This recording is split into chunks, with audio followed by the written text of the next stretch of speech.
नमस्कार। आज हम बात करने वाले हैं केतु के कुंडली के 6th हाउस के बारे में। 6th हाउस जिससे हम रोग, ऋण, शत्रु के बारे में जान सकते हैं। यानी कि रोग जीवन में ऐसे व्यक्ति को परेशान करेंगे या नहीं करेंगे, रोग पे खर्चा ज्यादा होगा या नहीं होगा। साथ ही शत्रु ऐसे व्यक्ति को जीवन में परेशान करते रहेंगे, उस पर हावी रहेंगे, या वह व्यक्ति शत्रुओं पर हावी रहेगा। लोन, ऋण लेने के बारे में हम कई बार सोचते हैं कि ऋण लें या ना लें। तो ऋण लेना हमारे लिए लाभदायक रहेगा या ऋण लेना परेशानी का कारण बनेगा और हम उसे चुका नहीं पाएंगे और वो हमेशा सिरदर्द बना रहेगा।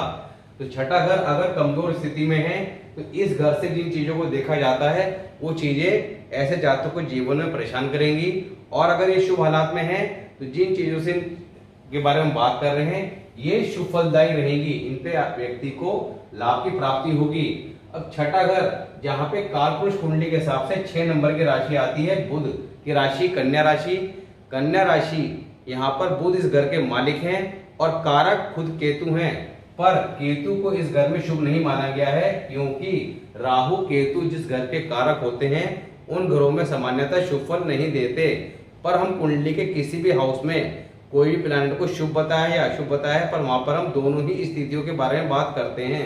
और साथ ही आज कुछ इंपॉर्टेंट रूल की बात करेंगे। जैसे अब छठा घर किसका है? बुध का। तो बुध केतु के कट्टर शत्रु हैं, पर यहाँ पर बुध से केतु मित्रता रखेंगे और शुक्र के कट्टर शत्रु हो जाएंगे क्योंकि शुक्र इस घर में आकर नीच के हो जाते हैं। तो यहाँ पर शुक्र के कट्टर शत्रु हो जाएंगे और बुध से मित्रता रखेंगे। अगर शुक्र की युति यहाँ केतु के साथ होती है तो शुक्र और केतु दोनों का फल खराब होगा, और अगर बुध के साथ होती है तो दोनों का ही फल काफी ज्यादा शुभ देखने को मिलेगा, बुध का भी और केतु का भी। तो दोनों जिन चीजों के कारक हैं, बुध का टॉपिक हम कर चुके हैं कि बुध किन चीजों के कारक है, काफी विस्तार से बात करी थी। तो बुध के कुंडली के 12 घरों के बारे में और लगन भाव की वीडियो बताया था कि आपका बुध से क्या क्या चीजों को हम एनालाइज कर सकते हैं। साथ ही केतु की भी हम बात कर चुके हैं। तो केतु के बारे में हमने काफी विस्तार से बात करी है। सबसे पहले हमने वीडियो बनाया सैक्रिफाइस ऑफ प्लैनेट, जिससे आप ये चेक कर सकें केतु कुंडली में देखने में अच्छी कंडीशन में है या कोई भी प्लैनेट कुंडली के अंदर देखने में शुभ हालात में क्यों ना दिख रहा हो, पर अगर उसका रिजल्ट नहीं प्राप्त हो रहे हैं तो उसके पीछे का रीजन क्या है। तो उसके लिए सैक्रिफाइस ऑफ प्लैनेट वीडियो से आप चीजों को समझ सकते हैं। उसके बाद अंडरस्टैंड केतु के ऊपर एक सेपरेट वीडियो बनाया था जिसके मैं ये जानकारी दी थी कि केतु को आप कैसे इजीली एनालाइज कर सकते हैं अपनी हॉरोस्कोप में। और साथ ही सबसे बड़ी बात यह है कि एनालाइज करने के साथ साथ आप कैसे उसे ठीक कर सकते हैं, क्योंकि एनालाइज तो हम किसी मेथड से कर सकते हैं, घरों के लक्षणों के आधार पर भी कर सकते हैं। क्योंकि केतु क्या है? पुत्र के कारक। केतु क्या है? हमारे साले के कारक, बहनोई के कारक, धोते के कारक। साथ ही आपका केतु है पांव का चक्कर, व्यर्थ की भागदौड़, ऐशो आराम, ऐश के कारक। तो जिन चीजों के और बॉडी के पार्ट्स की बात करें तो आपका कान, पैर, घुटने, रीढ़ की हड्डी, तो ये सब चीजें जो हैं केतु की कारक चीजें हैं। तो केतु की जो चीजें हैं वो अगर बैड इफेक्ट दे रही हैं, शरीर के जो पार्ट्स बताए गए हैं उनमें तकलीफ आए दिन देखने को मिलती है। दूसरा, जो रिश्तेदार बताए गए हैं उनसे संबंध अच्छे नहीं है, औलाद नहीं हुई है, औलाद में भी लड़के की बात हो रही है, अगर लड़का नहीं हुआ है या होने के बाद भी उसका सुख नहीं प्राप्त हो रहा है, उसे लेके कोई ना कोई परेशानी बनी हुई है, तो आप ये एनालाइज कर सकते हैं केतु कहीं ना कहीं बैड इफेक्ट दे रहा है। पर आप अपनी हॉरोस्कोप चेक करेंगे तो उसमें आप देखें केतु हमारे 12th हाउस में है, बहुत अच्छी कंडीशन में दिखाई दे रहे हैं। केतु हमारे 9th हाउस में बहुत अच्छी कंडीशन में दिखाई दे रहे हैं। केतु हमारे 2nd हाउस में। तो जिन हाउसेस के अंदर केतु को अच्छा बताया गया है, केतु कुंडली के अंदर 12 के 12 किसी भी हाउस में हो और अगर शुभ हालात में दिखाई भी दे रहे हैं, पर उनके रिजल्ट फिर भी आपको या आपको उनके लक्षण जो है वो दिखाई दे रहे हैं कि ये तो अशुभ हालात के लक्षण है, तो उसके पीछे का एग्जैक्टली रीजन क्या है वो सैक्रिफाइस ऑफ प्लैनेट के नाम से जो वीडियो है वहां पे जाके आपको क्लियर हो जाएगा। तो यहाँ पर केतु को, हर प्लैनेट को आपने कुंडली के हिसाब से समझना है। साथ ही उनके जो लक्षण हैं, जिन चीजों के कारक हैं कि अगर वो अशुभ हालात में है तो किन चीजों पे बैड इफेक्ट देंगे, उनको भी एनालाइज करना है। तो उनके पीछे के रीजन को जाकर समझना है। तो सैक्रिफाइस ऑफ प्लैनेट ग्रामर के एक्चुअली कुछ सारे ही जो रूल हैं वो अपने आप में बहुत इंपॉर्टेंट हैं। कुछ रूल हमने स्टार्टिंग की वीडियो में करा दिए थे, कुछ रूल हम बीच बीच के टॉपिक में लेते रहते हैं आपका 8-10 वीडियो के डिफरेंस में, जिससे आप जो है चीजों को जब जिस रूल की ज्यादा आवश्यकता पड़ती है उस रूल को तब लिया जाता है जिससे उस रूल को समझने में आपको काफी आसानी हो जाए। अब सैक्रिफाइस ऑफ प्लैनेट अगर आप वीडियो देखेंगे तो वहां पर आप समझ जाएंगे सबसे ज्यादा बैड इफेक्ट किस पे आता है, केतु पर, जबकि केतु का कोई लेना देना नहीं होता, पर केतु पे सबसे ज्यादा बैड इफेक्ट आता है। तो यहाँ पर केतु अगर अशुभ हालात में होंगे तो छठा घर काफी ज्यादा अशुभ फल देगा, और अगर शुभ हालात में होंगे तो 6th हाउस से रिलेटेड फलों में काफी ज्यादा आपको शुभ हालात देखने को मिलेंगे। अब केतु 6th हाउस से पहले हमने कुंडली के अंदर लगन भाव तख्त स्थान, साथ ही धन भाव, साहस पराक्रम, सुख भाव और संतान शिक्षा, 5 घरों में केतु के शुभ और अशुभ हालात और कैसे उन्हें ठीक रखा जा सकता है। क्योंकि रेड बुक के अंदर सबसे स्पेशलिटी बात यह है, स्पेशलिटीज की यह है कि यहाँ पर जो रेमेडी बताई गई है उन रेमेडीज के द्वारा 101% आप चीजों को बैलेंस कर सकते हैं, ठीक कर सकते हैं। क्योंकि आज की डेट में सबसे बड़ी समस्या क्या है कि चीजें हमें समझ तो आ रही हैं कि हमारा ये खराब है, ये ठीक है, पर करें क्या। तो बीमारी समझ में आ गई, पर उसका इलाज भी समझ में आना जरूरी है, और इलाज भी ऐसा हो जो आप इजीली कर सकें। क्योंकि यहाँ पर अगर आपको बता दिया जाए कि आपको यह बीमारी के योग हैं और आपको महामृत्युंजय का जाप कराना है 1 लाख मंत्रों का या 1.25 लाख का, तो उसमें आपके 51,000 लाख रुपए खर्च हो जाने हैं, और उसके बाद भी आराम की कोई गारंटी नहीं है। क्योंकि आज की डेट में मंत्र उच्चारण वगैरह की विधि जो है वो लोगों को नहीं मालूम। तो नियमानुसार तो खुद करना चाहिए, पर खुद करने का ना तो समय होता है और ना ही उसका ज्ञान होता है। हम किसी पंडित जी से कराते हैं, पर पंडित जी से कराने के बाद भी लाभ की प्राप्ति नहीं होती, और 1 लाख 1.5 लाख रुपए वैसे ही खर्च हो जाते हैं। आदमी पहले ही परेशान था और आपने आपका 1-1.5 लाख रुपए वैसे ही खर्च कर दिए, उसके बाद भी आराम नहीं मिला, ये सबसे बड़ी परेशानी है। तो यहाँ पर रेड बुक के अंदर जो रेमेडी बताई गई है उन रेमेडीज के अंदर कोई खर्चा नहीं है, बट थोड़ा सा टिपिकल है और काम भी रामबाण की तरह करती है, ये 101% देखने में आया है। पर उसके लिए प्रॉपर नॉलेज होनी जरूरी है, क्योंकि कुछ स्टैंडर्ड रेमेडी है और कुछ स्पेसिफिक रेमेडी है। स्पेसिफिक रेमेडी स्पेशल कंडीशन में ही कराई जाती है, पर वो रेमेडी 101% काम करती है। तो यहाँ पर आपने कॉन्सेप्ट को समझना है, लक्षणों को समझना है, प्लानट को एनालाइज करना है। क्योंकि आप कोई मेथड के अंदर हमें करना क्या है, हॉरोस्कोप आपके सामने है, सिंपली ये चेक करना है कि आपके 9 प्लैनेट में से कितने ठीक हैं और कितने खराब हैं, और हर साल वर्ष फल के अंदर कौन कौन से शुभ हालात में आ रहे हैं और कौन कौन से खराब हालात में आ रहे हैं। तो जो जिस कंडीशन में आ रहे हो उनकी प्रिकॉशन रेमेडी, पर यहाँ पर वर्ष फल के अंदर भी रेमेडी करते हुए काफी चीजों को ध्यान रखना पड़ता है कि कौन से प्लैनेट कुंडली के अंदर अच्छी हालात में है, कौन से खराब में है, वर्ष फल के अंदर भी क्या पोजीशन है। क्योंकि पता लगा आपने वर्ष फल के अंदर ऐसी रेमेडी कर दी जिससे लगन भाव के अंदर बैठे प्लैनेट को भी आपने खराब कर लिया, पता लगा वो शुभ फल देने वाला था और आपने उसे भी डैमेज कर दिया। तो यहाँ पे थोड़ा सा चीजों को ध्यान से समझना है और रेमेडी को ध्यान से करना है, रिजल्ट 101% देखने को मिलेंगे। अब सबसे पहले हम बात करते हैं शुभ हालात की, फिर अशुभ हालात और कैसे यहाँ पर केतु को ठीक रखा जा सकता है। देखिए यहाँ पर एक रूल तो आपको ये बताया कि यहाँ पर केतु जो है बुध के साथ मित्रता कर लेगा और शुक्र के साथ शत्रुता कर लेगा, जबकि बुध का शत्रु है और शुक्र का मित्र है। इसी के साथ केतु जब यहाँ बैठा होगा तो बृहस्पति को सपोर्ट ही करेगा। बृहस्पति कुंडली में कहीं भी कैसे ही हो, अगर शुभ हालात में है तो उसके शुभ हालात बहुत अच्छे हो जाएंगे, अशुभ हालात में तो उतना अशुभ फल नहीं देगा, क्योंकि केतु का सपोर्ट यहाँ बैठकर बृहस्पति को निश्चित तौर पर मिलेगा। जैसे कि केतु का लगन भाव के अंदर वीडियो में बताया था कि केतु अगर लगन में है तो कुंडली के अंदर सूर्य कैसी ही कंडीशन में दिखाई क्यों ना दे रहा हो, 12 घरों में कैसा ही बैठा क्यों ना हो, पर केतु के अब आपको उच्च के फल ही देखने को मिलेंगे। अगर आपसे कोई पूछता है कि सरकारी नौकरी के बारे में बताइए या सरकार से जुड़कर मैं ये काम करना चाहता हूँ उसमें सफलता मिलेगी या नहीं मिलेगी, तो आपने सबसे पहले सूर्य को एनालाइज करना है।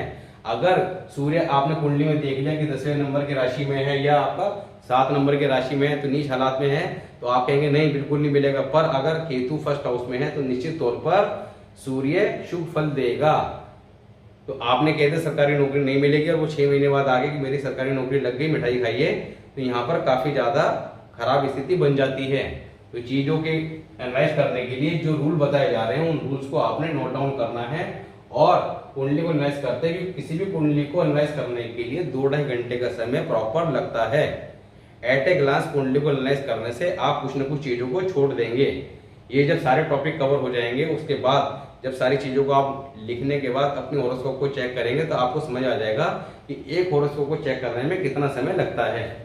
तो सबसे पहले बात करते हैं शुभ हालात की। शुभ हालात में क्या लिखा है, जैसा बृहस्पति तेवे में हो वैसा ही केतु का असर होगा। जैसा कि आपको हर वीडियो में बताया कि बृहस्पति जैसा होगा कुंडली वैसा ही केतु देखने मिलेगा, और बुध जैसा होगा वैसा ही राहु देखने को मिलेगा। तो यहाँ पर कुंडली में अगर बृहस्पति अच्छी कंडीशन में है तो निश्चित तौर पर केतु के रिजल्ट भी शुभ ही देखने को मिलेंगे। शनिचर भलाई होगा। अब केतु अगर यहाँ शुभ हालात में होगा तो शनि का फल भी शुभ ही प्राप्त होगा। साथ ही अपनी औलाद में सलाहकार हमेशा नेक फल देंगे। केतु किसका है, औलाद का कारक है, तो औलाद के संबंध में शुभ फल प्राप्त होंगे। ऐसी औलाद मदद करने वाली होगी पिता को, और हर तरह से सुख देने वाली कही गई है। दुश्मन हमेशा ढेर होंगे। और छठा घर किसका है, दुश्मन का, तो छठा घर स्ट्रॉन्ग पोजीशन में आ जाएगा। केतु शुभ हालात में होंगे तो दुश्मन हमेशा ढेर होंगे, यानी कि कमजोर रहेंगे, अधीन रहेंगे। दौलत की आमद पे आमद हो, यानी कि दौलत की किसी प्रकार की कोई कमी न होगी, आमदनी पे आमदनी होती रहेगी। बुध 6 में, बुध अगर छठे घर में होंगे तो बुध व केतु दोनों का फल शुभ ही देखने को मिलेगा। बुध किसका है, व्यापार का कारक, बहन बेटी भोग का कारक, इन सबके हालात अच्छे देखने को मिलेंगे। और जब बुध कुंडली में अच्छा होगा तो ऐसे व्यक्ति की वाणी के अंदर भी एक प्रकार का अट्रैक्शन देखने को मिलेगा, क्योंकि बुध क्या है, वाणी का कारक। बुध है हमारी बुद्धि, दिमाग तेज। बृहस्पति उम्दा। अब बृहस्पति जब कुंडली के अंदर अच्छी कंडीशन में होगा तो औलाद में बढ़ता होगा, क्योंकि केतु का फल शुभ हो जाएगा तो औलाद के हालात शुभ होंगे। मामूली चूहा भी जाल काटकर मदद करेगा। तो ऐसे व्यक्ति को हर तरह से मुसीबत से बाहर निकालने वाला चूहा कहा गया है। शुक्र उम्दा या कायम। शुक्र कुंडली के अंदर अगर अच्छी कंडीशन में है, तब ऐसी कंडीशन में अगर केतु भी शुभ हालात में है और शुक्र भी शुभ कंडीशन में है, तब ये बहुत ही अच्छी कंडीशन बन जाएगी। क्योंकि शुक्र को एनालाइज करने के लिए केतु को चेक करना पड़ता है। ये मसनी प्लान के टॉपिक में हमने बताया था कि शुक्र कुंडली में कहीं भी हो तो राहु केतु को सबसे पहले चेक कीजिए, साथ ही शनि को चेक कीजिए।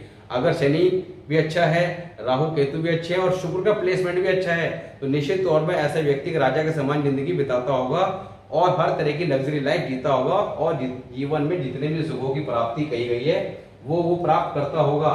तो यहाँ पर शुक्र अगर कुंडली के अंदर अच्छी कंडीशन में है, कायम है, किसी तरह का उस पर बैड इफेक्ट नहीं आ रहा है दुश्मन ग्रहों से, तब शुक्र अब हर मुसीबत दूर करता होगा। शुक्र क्या है, हमारी पत्नी, यानी कि पत्नी हर तरह से ऐसे व्यक्ति की सहायता करती होगी, मुसीबत में हर वक्त उसका साथ देती होगी। बृहस्पति शुभ या नंबर 2 से दृष्टि शुभ हो। अब नंबर 2 यानी कि सेकंड हाउस में ऐसे ग्रह बैठे हों जो केतु के मित्र हैं। बृहस्पति हैं, शुक्र हैं, अगर ये बैठे हुए सेकंड हाउस में तो ये मित्र ग्रह हैं, इनकी दृष्टि आएगी तो केतु के फलों में बढ़ोतरी देखने मिलेगी। तब क्या कहा है कि उम्र लंबी, कम से कम 70 साल होगी, मामू खानदान को सुख व देश प्रदेश की जिंदगी में आराम। अब उम्र लंबी कही गई है, अगर सेकंड हाउस में शुक्र ग्रह बैठे हैं, केतु के मित्र हैं, उनकी दृष्टि आ रही है तो केतु को बल मिलेगा और केतु शुभ हालात में आ जाएगा। इसके अलावा बृहस्पति कुंडली में कहीं भी अगर स्ट्रॉन्ग पोजीशन में है तब भी ये रूल अप्लाई होगा, तो उम्र लंबी होगी। साथ ही केतु किसका कारक है, औलाद का और मामा का। केतु के लगन भाव के लिए वीडियो बनाया था, तब इसके बारे में बताया था कि केतु मामा का भी कारक है। तो ऐसा बच्चा जब पैदा होगा और केतु 6th हाउस में होगा तो ऐसे में मामा खानदान पे कहीं ना कहीं उनके हालात सुधरते चले जाएंगे। मामा खानदान के लिए शुभ फल देगा, और अगर अशुभ हालात में होगा तो मामा खानदान पर बैड इफेक्ट देगा। देश प्रदेश की जिंदगी में आराम। अब देश प्रदेश की जिंदगी क्यों, क्योंकि यहाँ से केतु की दृष्टि कहाँ जाती है, 12th हाउस में। 12th हाउस के अंदर शुक्र उच्च के होते हैं और केतु वहां पर बहुत ज्यादा शुभ फल देते हैं, क्योंकि शुक्र के मसनवी प्लैनेट हैं। और शुक्र क्या है, हमारे भोग विलास, ऐश और आराम के कारक, और केतु उसके जो मसनवी पार्ट है ऐश, उसके कारक हैं। तो 12th हाउस में दृष्टि जाएगी तो 12th हाउस के फलों को बहुत अच्छा कर देंगे। तो देश प्रदेश, क्योंकि केतु के यात्राओं के कारक, तो ऐसे व्यक्ति को विदेश से जाकर यात्राएं करना, पैसा कमाना काफी ज्यादा शुभ फल देगा, वहां पे उसे काफी ज्यादा आराम मिलेगा, प्राप्त होगा। अब मंदी हालात की बात करते हैं। मंदी हालात कब होंगे, जब कुंडली के अंदर बृहस्पति की खराब पोजीशन होगी, या जो आपका सैक्रिफाइस ऑफ प्लैनेट के नाम से वीडियो बनाया था वहां जाकर केतु बर्बाद हो रहा होगा। ग्रामर का वो रूल अप्लाई हो रहा होगा, यानी कि जो ग्रह दूसरे हैं वो खराब हालात में केतु की बलि दे रहे होंगे। तो किसी भी कंडीशन में अगर जब केतु अशुभ हालात में आ जाएगा, तब ऐसा इंसान बेकदर, बुजदिल, बल्कि हर जगह पांव की ठोकरों से लड़खड़ाता होगा। अब यहाँ पर ऐसे व्यक्ति बुजदिल कहा गया है, बेकदर, कदर न करने वाला, साथ ही पांव की ठोकरे, क्योंकि केतु क्या है, पाँव के चक्कर का कारक, तो ऐसे व्यक्ति के जीवन में व्यर्थ की भागदौड़ लगी रहेगी, आराम नाम की चीज जिंदगी में देखने को नहीं मिलेगी। मामू खानदान भी मंदा हो सकता है, क्योंकि केतु क्या है, मामा का कारक, मामा खानदान का कारक, तो मामा और मामा खानदान के हालात भी खराब देखने को मिल सकते हैं। नंबर 2 में शत्रु। नंबर 2 में केतु के अगर शत्रु ग्रह बैठे हैं, शत्रु ग्रह कौन से, मित्र ग्रह कौन से हैं, उसके लिए आप लगन भाव के वीडियो में जाके प्रॉपर समझ सकते हैं। तब ऐसी कंडीशन में केतु मंदा होगा, क्योंकि नंबर 2 में बैठे प्लैनेट की दृष्टि कहाँ आएगी, 6th हाउस में। ये आपका दृष्टि का कॉन्सेप्ट है, रेड बुक की जो दृष्टि है उसका कॉन्सेप्ट बिल्कुल डिफरेंट है। उसके बारे में हमने स्टार्टिंग की वीडियो में एस्पेक्ट ऑफ प्लैनेट के नाम से वीडियो बनाई थी, जहां पे जाके कौन से प्लैनेट किस हाउस से बैठ के दृष्टि डालते हैं, क्योंकि वैदिक एस्ट्रोलॉजी की जो दृष्टि है उसके अकॉर्डिंग 2nd हाउस की दृष्टि कहाँ जाती है, 8th हाउस में, बट रेड बुक के अकॉर्डिंग 2nd हाउस की कहाँ जाती है, 6th हाउस में। अब सेकंड, जो लोग फर्स्ट टाइम वीडियो देख रहे हैं उनके लिए बता रहा हूँ कि 2nd हाउस में बैठे प्लैनेट अगर दुश्मन है, एनिमी प्लैनेट हैं, तब ऐसे में दृष्टि कहाँ जाएगी आपका। अब दुश्मन कौन कौन से, चंद्रमा, बुध, मंगल, तो ये सब अगर बैठ के यहाँ सूर्य दृष्टि डालेंगे तो केतु का फल खराब होगा, 6th हाउस खराब होगा। तब क्या कहा गया है, केतु मंदा होगा, आशा कारोबार और रिश्तेदार मंदे।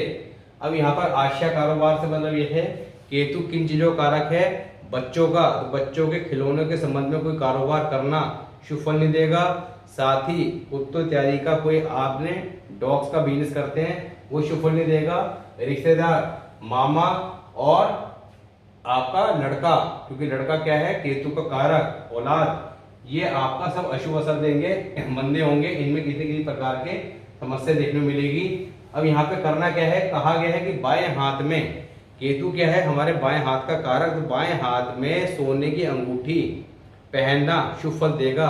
तो केतु अगर आपकी कुंडली में 6ठे घर में है, तो ऐसे में आपने अपनी कुंडली बाएं हाथ में सोने की अंगूठी, क्योंकि सोना क्या है, बृहस्पति, तो बृहस्पति की चीज को पहन लेना, तो बृहस्पति की सपोर्ट देकर केतु को आपने शुभ कर लेना है।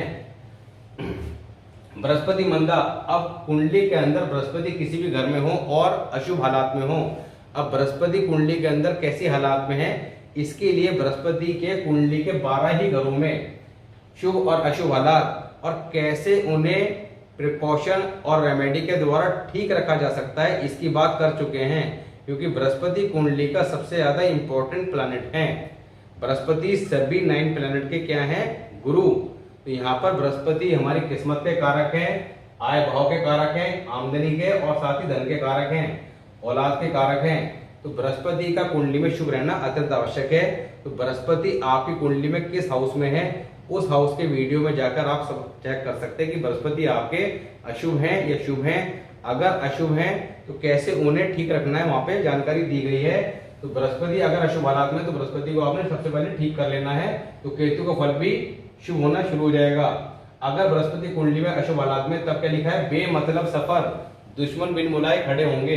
अब केतु क्या है, हमारी यात्राओं का कारक, जीवन में ऐसा व्यक्ति, अब यात्राएं भी 3 प्रकार की होती हैं, हवाई यात्रा, जल यात्रा, साथ ही आपका जमीनी यात्रा।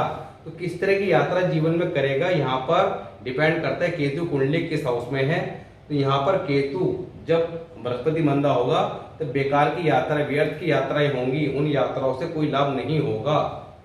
साथ ही 6ठा घर जब खराब हालत में हो जाएगा तो क्या कहा है, दुश्मन बिन बुलाए खड़े होंगे, यानी कि ऐसे व्यक्ति को दुश्मन, रोग, ऋण, जिन चीजों का कारक है 6ठा घर, उन संबंध में परेशानी देखने को मिलेगी। चंद्रमा 2 में, चंद्रमा अगर 2nd हाउस में है, तब यहाँ पर देखिए चंद्रमा के साथ केतु को किसी प्रकार से जब दृष्टि से, युति से संबंध स्थापित होता है, तब ऐसे में काफी ज्यादा अशुभ स्थिति पैदा हो जाती है। चंद्रमा एक बड़ा निर्मल कोमल ग्रह है और यहाँ पर चंद्रमा का फल खुद का इफेक्टेड होगा। तब क्या कहा है, मामू में मामा माता का हाल उम्दा न होगा, क्योंकि केतु मामा का कारक है और साथ ही चंद्रमा हमारे मन का और माता कारक है। केतु चंद्रमा को ग्रहण लगा देते हैं, तो यहाँ पर माता के संबंध में अच्छे हालात देखने को नहीं मिलेंगे, साथ ही मामा के संबंध में भी ये स्थिति देखने को खराबी मिलेगी। बुढ़ापा भी मंदा होगा, मगर केतु के आशा, कारोबार और रिश्तेदार की औलाद के संबंध में या केतु के संबंधित कामों के संबंध में किसी तरह का अशुभ असर देखने को नहीं मिलेगा। कोई भी दूसरा ग्रह सिवाय बुध के अब 6th हाउस में बुध को छोड़कर कोई भी प्लैनेट अगर केतु के साथ बैठा है तो यहाँ पर दोनों ग्रह का फल खराब होगा, केतु का भी और जो प्लैनेट साथ बैठा है उसका भी। तो यहाँ पर दोनों का हाल मंदा कहा गया है। यहाँ पर आज हमने बात करी केतु 6th हाउस के बारे में और कैसे उन्हें ठीक रखा जा सकता है। अब 6th हाउस में केतु है तो 6th हाउस के कारक तो खुद ही हैं, साथ ही मालिक कौन है? बुध, तो बुध को ठीक कर लेना है। साथ ही आपने बृहस्पति को कुंडली में कहीं भी उसे शुभ कर लेना है। तो यहाँ पर अगर ये आप कर लेते हैं तो निश्चित तौर पर बृहस्पति के साथ ही आपने सोने की अंगूठी धारण कर लेनी है बाएं हाथ में।